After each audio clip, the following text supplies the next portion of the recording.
역대하 6장 1절에서 11절까지의 말씀입니다. 이제 솔로몬은 성전을 건축한 후에 맨 먼저 언약궤를 옮겼습니다. 그때 언약궤를 옮기는 동안에 어제 말씀해 보면 셀 수 없는 많은 이렇게 제사를 드리는 것을 알 수가 있습니다. 예배를 드린 거죠. 언약궤를 옮기는 그 과정 속에서 많은 소와 양을 잡으며 또 하나님 앞에 예배를 드렸습니다. 그리고 제사장들은 감사와 찬송을 나팔과 함께 올려드렸습니다. 이때 하나님의 영광이 온 전에 가득하게 되었다라고 어제 말씀에 기록하고 있습니다. 하나님의 전에서 하나님 전은 예배하는 곳이잖아요. 그래서 그곳에서 예배하고 감사와 찬송을 올려드리고 최상의 그 예배를 온 회중이 함께 드릴 때 그 영광이 그 전에 가득했다 하는 것을 말씀하고 있습니다. 이와 같이 하나님 앞에 예배하는 그 회중, 그 공동체를 하나님 참 기뻐하신다 하는 것을 알 수가 있습니다. 솔로몬이 이제 그 회중을 향하여 오늘 말씀해 보면 백성을 이제 축복했다 하는 것입니다. 이제 성전을 짓고 언약궤를 옮기고 그리고 백성들을 이제 솔로몬이 왕으로서 백성들을 이제 축복하는 시간이 된 것입니다. 이때 1절 3절 보면 그때 솔로몬이 이르되 여호와께서 캄캄한 데에 계시겠다 말씀하셨사오나 내가 주를 위하여 거하실 성전을 건축하였사오니 주께서 영원히 계실 처소로소이다 하고 얼굴을 돌려 이스라엘 온 회중을 위하여 축복하니 그때 이스라엘의 온 회중이 서 있더라. 이제 솔로몬이 이스라엘 온 백성을 이제 축복했다는 것입니다. 근데 이스라엘 백성을 축복하는 그 내용을 보면 결국은 뭐냐면 하나님께서 다윗에게 아버지 다윗 왕에게 말씀하셨던 그것을 이루셨습니다 라고 하나님을 찬양하는 것이 백성을 축복하는 내용이었습니다. 4절에 보면 왕이 이르되 이스라엘 하나님 여호와를 송축할지로다 여호와께서 그의 입으로 내 아버지 다윗에게 말씀하신 것을 이제 그의 손으로 이루셨도다 이르시기를. 백성을 축복하는 그 내용이 뭐냐면 하나님을 찬양하는 것입니다. 하나님께서 이루셨다. 이것이 백성들에게 축복이 되는 것입니다. 성전을 다 완성했는데 그래서 백성을 축복하고자 했는데 결국은 그 내용이 뭐냐면 하나님께서 이루셨다. 즉 하나님께서 세우셨고 하나님께서 우리와 함께 하신다. 이 이스라엘 백성 가운데 하나님 함께 하신다. 이것이 축복의 내용인 것입니다. 가장 큰 축복이겠죠. 하나님 함께 하셨고 하나님께서 이루시고 하나님께서 이것까지 이렇게 이루셨다 하는 것이 그 백성에게는 무엇보다도 큰 축복이 아닐 수가 없습니다. 하나님께서 우리를 구원하셔서 이것까지 이루게 하셨다. 지금도 함께 하신다. 앞으로도 인도하실 것이다 라고 하는 것, 그거보다 더 큰 축복은 없을 것입니다. 그래서 솔로몬은 백성을 축복하면서 하나님을 찬양하고 있습니다. 하나님께서 어떤 일을 이루셨을 때 하나님께 영광 돌리는 것은 결국은 하나님을 인정하고 또 하나님을 찬양해 드리는 것, 그것이 하나님께 영광 돌리는 것이라는 것입니다. 그래서 오늘은 말씀 속에서 어떤 하나님을 찬양했고 어떻게 축복을 했는가, 특별히 어떤 하나님을 찬양했는가 하는 것을 살펴보기를 원합니다. 첫 번째는 하나님은 사람을 택하시는 하나님이시라는 것입니다. 5절 6절에 보니까 내가 내 백성을 애굽 땅에서 인도하여 낸 날부터 내 이름을 둘 만한 집을 건축하기 위하여 이스라엘 모든 지파 가운데서 아무 성읍도 택하지 아니하였으며 내 백성 이스라엘의 주권자가 될 사람을 아무도 택하지 아니하였더니 예루살렘을 택하여 내 이름을 거기 두고 또 다윗을 택하여 내 백성 이스라엘을 다스리게 하였노라 하신지라. 이 보면 택했다는 말이 여러 번 나오죠. 하나님께서 다윗을 택했고요, 예루살렘을 택했다는 거죠. 어떤 성읍도, 예루살렘 이외에 어떤 성읍도 택하지 아니하였고 또 어떤 지파도 택하지 아니하였고 오로지 이스라엘 주권자가 될 사람 다윗을 택했고요, 그 다음에 예루살렘을 택했다는 거죠. 이 하나님께서 택하셨다는 겁니다. 다윗을 택하셨다, 왕으로 삼으셨다. 또 한 가지는 왕으로 삼으셔서 이 성전을 직접 건축하지는 않았지만 건축하는 걸 준비하도록 택하신 겁니다. 하나님께서 택하실 때는 어떤 사람으로 택하시고요, 또 어떤 일을 위하여 택하신다고 할 수가 있습니다. 또 부르심도 마찬가지죠. 하나님께서 누구를 부르시고요, 그리고 어떤 일을 위하여 부르신다는 것을 알 수가 있습니다. 우리를 구원으로 부르시고요, 그리고 또 어떤 선한 일을 위하여 또 부르시는 하나님이신 것입니다. 마찬가지로 하나님께서 다윗을 이스라엘의 왕으로 택하셨습니다. 그리고 지금 오늘 이 솔로몬이 택함 속에는 왕으로 세우셔서 성전을 하고자 하는 마음을 갖고 준비하도록 택하셨다는 거죠. 결국은 하나님께서 일을 이루시는 데 있어서 사람을 택하시고 또 어떤 일로 부르신다 하는 것입니다. 택하신 분이 하나님이시고 부르신 분이 하나님이시다는 거죠. 우리는 사명이라는 게 있고요, 소명이라는 것이 있는데 어떤 면으로 같은 겁니다. 근데 강조점이 다른 거는 이 소명은 누가 불렀느냐, 소명은 부르심이란 뜻인데 누가 불렀느냐가 가장 중요한 겁니다. 즉 하나님이 부르셨다는 거. 물론 어떤 일을 위하여 부르시는데요, 부르신 분이 누구냐가 초점이 있는 게 소명이고요, 사명은 어떤 일이냐가 사명인 거죠. 하나님께서 부르셔서요, 사명을 맡기시는 거죠. 그래서 누가 불렀는가, 이것이 중요한 겁니다. 나는 누가 부른 사람인가? 하나님이 부르셨다는 겁니다. 나는 누가 택하셨는가? 하나님이 택하셨다. 하나님이 택하신 분, 하나님이 책임지신다 라고 하는 생각을 하게 되거든요.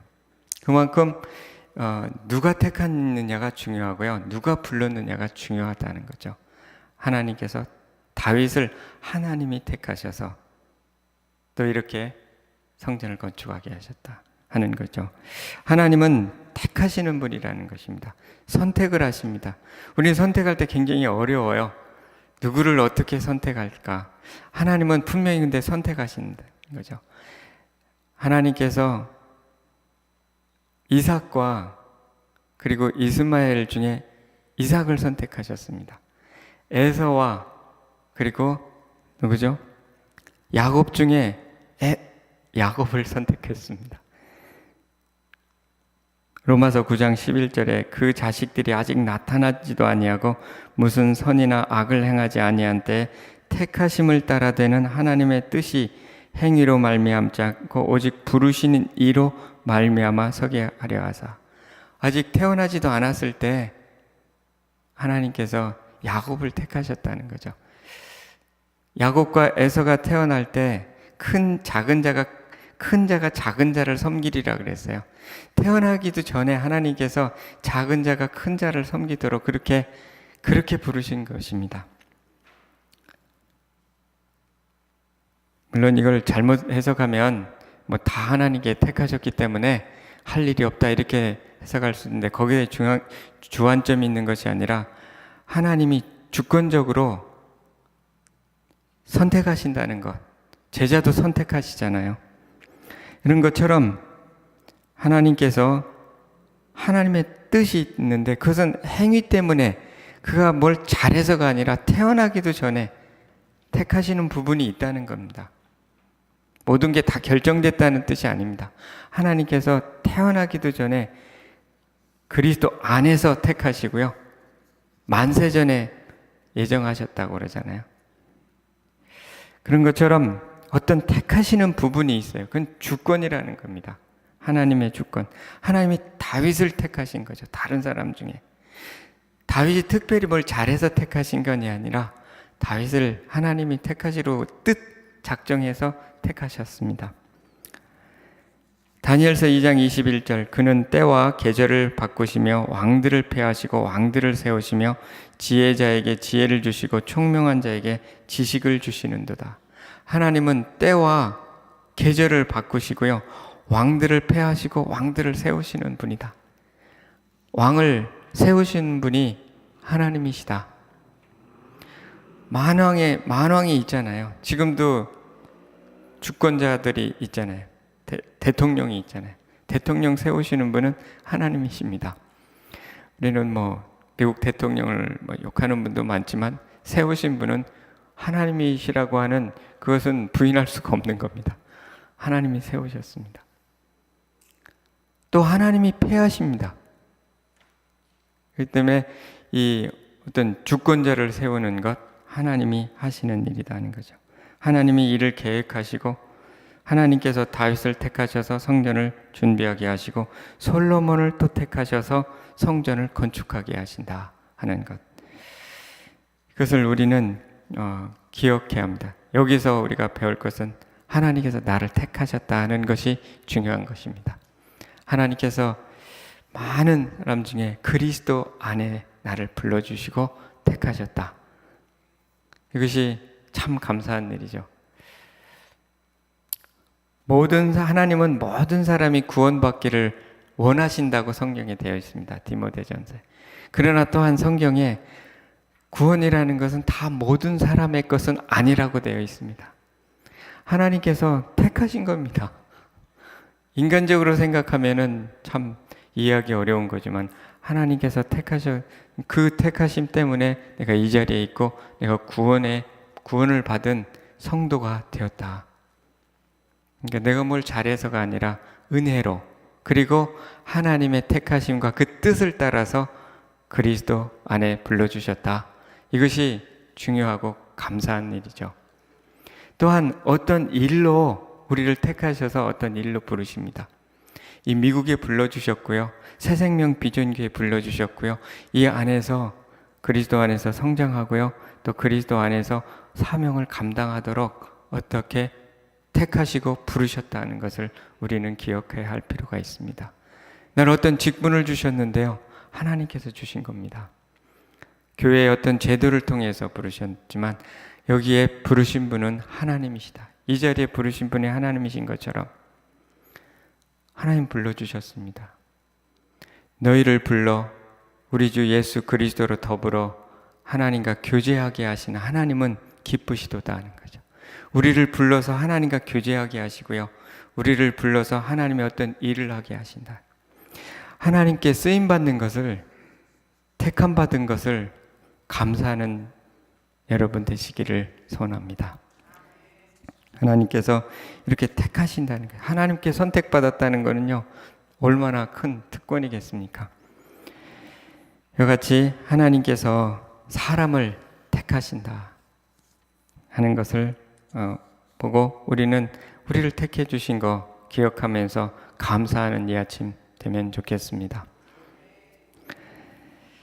또 한 가지는 마음을 보시는 하나님이시라는 것입니다. 7절에서 9절 보면은요, 내 아버지 다윗이 이스라엘의 하나님 여호와의 이름을 위하여 성전을 건축할 마음이 있었더니 여호와께서 내 아버지 다윗에게 이르시되 내가 내 이름을 성전을 건축할 마음이 있으니 이 마음이 내게 있는 것이 좋도다. 그러나 너는 그 성전을 건축하지 못할 것이요 내 허리에서 나올 내 아들 그가 내 이름을 위하여 성전을 건축하리라 하시더니. 이제 하나님께서 다윗을 택하셨는데요. 다윗을 택하시고 다윗에게 성전을 건축할 마음을 주셨습니다. 물론 다윗이 그런 마음을 가졌다고 했지만 이 선한 마음은 하나님께로부터 온 마음입니다. 그러고 보면 하나님께서 택하시고요. 택한 사람에게 하나님의 마음과 뜻을 보여주시는 것입니다. 그래서 다윗이 여호와의 이름을 위하여 성전을 건축할 마음을 갖게 되었습니다. 하나님께서 주신 마음이지만 이 마음을 다윗은 붙드는 것, 이것이 다윗의 역할입니다. 하나님께서 선한 마음을 주시는 거죠. 그리고 하나님을 향한 마음을 주셨습니다. 그 마음을 소중하게 붙드는 것이 다윗의 역할입니다. 다윗 자신이 이 마음의 창조자는 아닙니다. 하나님께서 주셨고요. 그것을 붙든 것이 다윗입니다. 다윗 안에는 하나님께서 주신 마음도 있고 악한 마음도 있습니다. 우리 안에도 마찬가지죠. 하나님께서 주신 마음이 있고 하나님께서 주시지 않는 인간적인 마음이 있고 또 악한 마음도 있는 것입니다. 세상이 주는 마음도 있고. 그러나 하나님 주신 마음을 붙드는 것, 그것이 우리의 역할인 거죠. 다윗은 하나님 주신 그 마음을 소중하게 여긴 거죠. 하나님 성전을 건축하고자 하는 마음. 다윗에게는 하나님을 사랑하는 마음이 있었고요. 하나님을 경외하는 마음이 있었고 그 속에 하나님의 예배하는 처소, 이것을 건축할 마음을 갖게 된 것입니다. 하나님께서 그 마음을 보시고 기뻐하신 거죠. 근데 그것은 다윗에게 건축할 마음이 있는 건 좋지만 이 건축은 내 아들에게 맡기겠다. 이때 다윗이 슬퍼했을까요?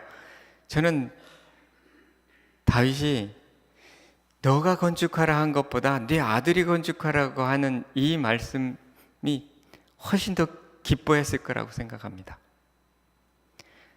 내가 하는 것도 좋지만 너의 아들이 건축할 거다. 이건 굉장한 영광입니다. 아버지의 마음은 아들이 잘 되는 거예요. 자녀가 잘 되는 게 부모의 마음이잖아요. 자기보다도 더 잘 되기를 원하지 않나요? 안 그런 분 한번 손 들어보세요. 한 분도 안 드시잖아요. 나보다 더 잘 되기를 원해요. 자녀들이 어려울 때 차라리 내가 그 어려움을 당하고 얘는 좀 빨리 구원받기를 원하지 않나요? 저는 그런 걸 볼 때 다윗에게 그 마음은 참 좋지만 내 아들이 지을 거라고 하는 것을 훨씬 기뻐했다 생각이 들어요. 나의 아들이 하나님을 그렇게 하나님을 위하여 이렇게 일할 수 있는 기회를 가질 것에 대해서 다윗은 굉장히 기뻐했을 거다 하는 생각이 듭니다. 그런 의미에서 이건 슬퍼할 게 아니라 다윗에게 있어서 큰 상급을 주신 겁니다. 솔로몬을 축복하신 것. 그래서 하나님께서 주신 이 성전을 건축한 마음을 가진 것을 또 그 마음을 소중하게 여기는 것, 그것을 하나님은 보시고 축복하신 거죠. 그걸로 족하다. 그리고 그 건축은 아들에게 하도록 하겠다라고 말씀하셨죠. 하나님이 참 기뻐하셨고요. 다윗도 기뻐하셨다는 거죠. 여기서 중요한 것은 우리가 하나님의 참 기쁨이 되는 마음을 갖는 것, 이것이 중요하다는 거죠. 하나님은 마음의 하나님이다 라고 말할 수가 있습니다. 물론 하나님은 모든 것을 다스리시지만요, 너희 마음에 그리스도를 주로 삼아 거룩하게 하고 너희 속에 있는 소망에 관한 이유를 묻는 자들에게는 대답할 것을 항상 예비하되 온유와 두려움으로 하고. 베드로전서 3장 18절 말씀인데요, 너희 마음에 그리스도를 주로 삼으라는 거죠. 우선 하나님은 우리 마음의 성전에 계시고요, 마음의 보좌에 계십니다. 이 마음에 어떤 마음을 품는가 하나님은 보신다는 거죠. 그래서 다윗에게 기름 부을 때요, 사무엘에게 하신 말씀이 있죠. 하나님은 중심을 보신다는 거죠. 외모를 보시지 않고 마음을 보신다는 겁니다. 이것이 우리가 하나님을 어떻게 기쁘시게 해드릴 건가라고 하는 것을 생각하게 하는 거죠. 나의 마음은 어떻게 나의 마음이 하나님께 기쁨이 되는 마음이 될까?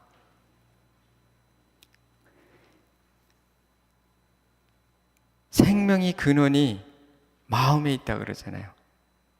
잠언 4장 23절 보면 무릇 지킬 만한 것보다 더욱 내 마음을 지키라. 생명의 근원이 이에서 남이니라. 생명의 근원이요, 마음에서 나온다는 거예요. 마음을 잘 지키는 것. 제가 말씀드렸잖아요. 다윗에게 선한 마음을 불어나게 하신 것은 하나님이시고 성령 하나님이십니다. 그 마음을 잘 붙드는 것, 그것이 다윗이 할 일인 거죠. 우리 안에도 하나님께서 주신 좋은 마음들이 있는 거죠. 물론 그 안에서 우리가 그 마음 안에서 또 생각하고 또 하는 건데, 우리가 하는 건 그걸 붙드는 거죠. 지킬 만한 것보다 더욱 내 마음을 지키라. 생명의 근원이 이에서 나옵니다. 최근에 달라스 윌라드 목사님의 책을 읽으면서 이런 글이 있었습니다. 마음은 우리가 공급하고 보호하시는 하나님의 무한한 능력을 만나는 접촉점인데, 하나님의 무한한 능력은 마음을 줄곧 하나님께 고정하겠다고 선택하는 자들에게 흘러들어간다. 이 마음이 바로 하나님의 능력의 접촉점이라는 거죠.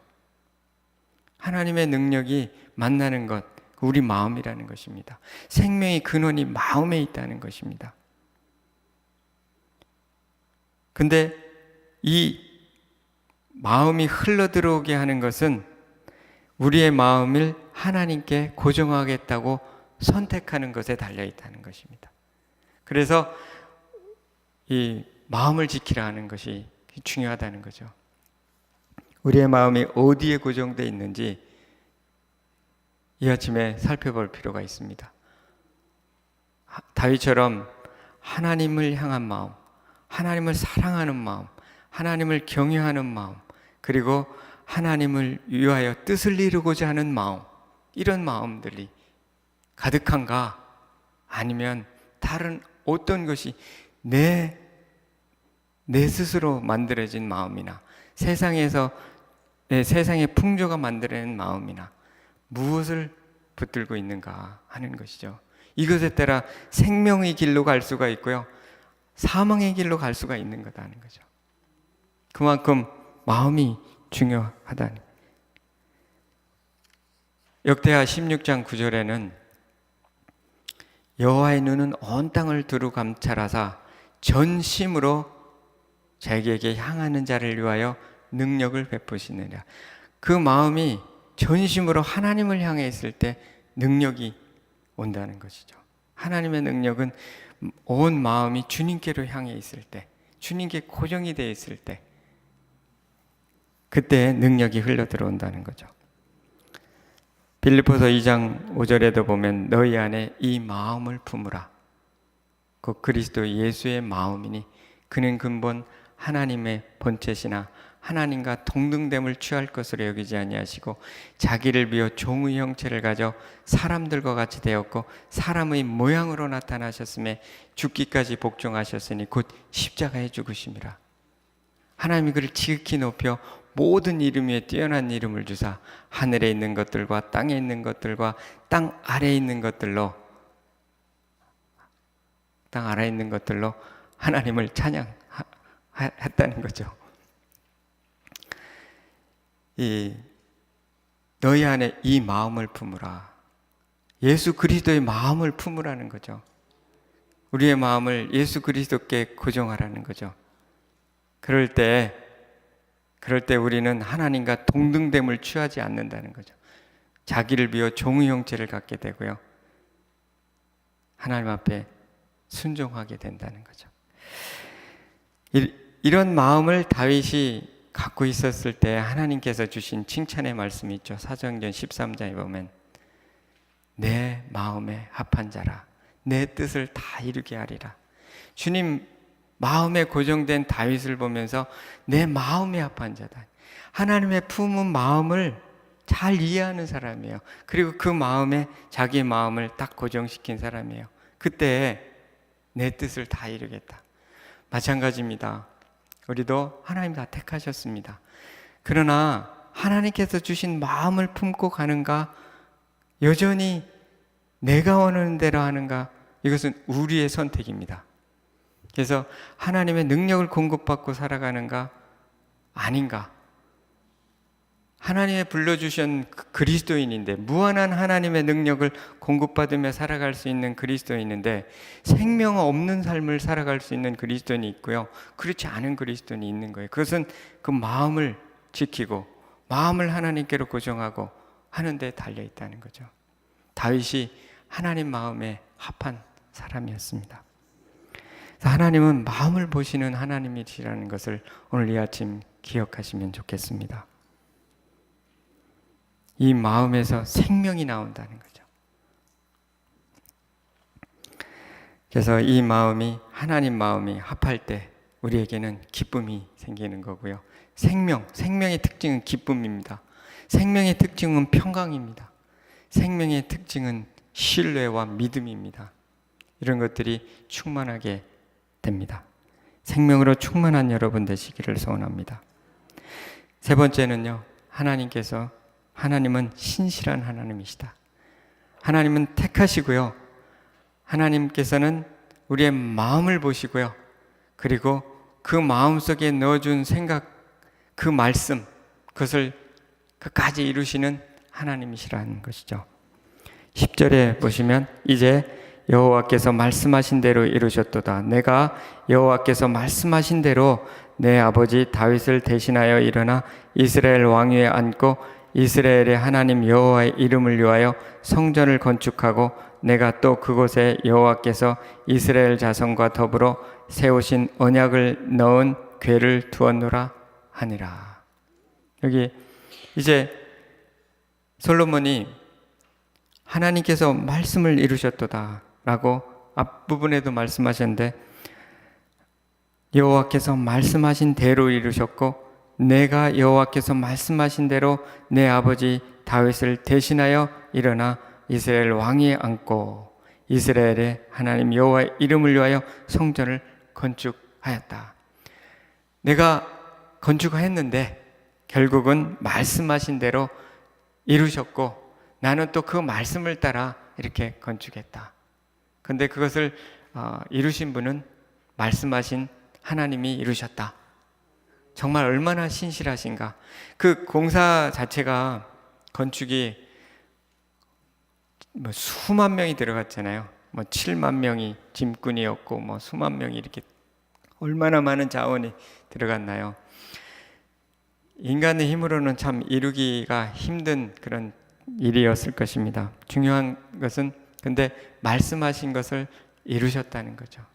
하나님께서 이루셨다. 신실하신 하나님이시다. 이스라엘과 더불어 언약을 넣은 궤를 두었다. 결국은 다 마쳤다.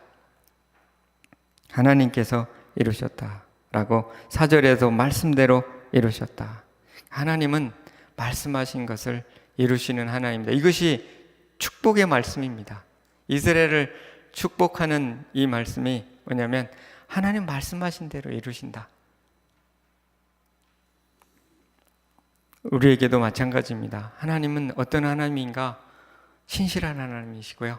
오늘 찬양도 오 신실하신 주 했잖아요. 하나님은 신실하십니다. 말씀을 이루십니다. 다윗에게 하신 말씀을 이루셨습니다. 우리에게도 하신 말씀들을 이루실 하나님이신 것을 믿으시기 바랍니다. 먼저 아브라함에게 주셨던 약속을 이루신 하나님을 우리는 기억하죠. 너는 너의 본토 친척 아비 집을 떠나 내가 내게 지시할 땅으로 가라. 내가 너로 큰 민족을 이루고 내게 복을 줘 내 이름을 창대케 하리니 너는 복의 근원이 될지라. 복이 될지라.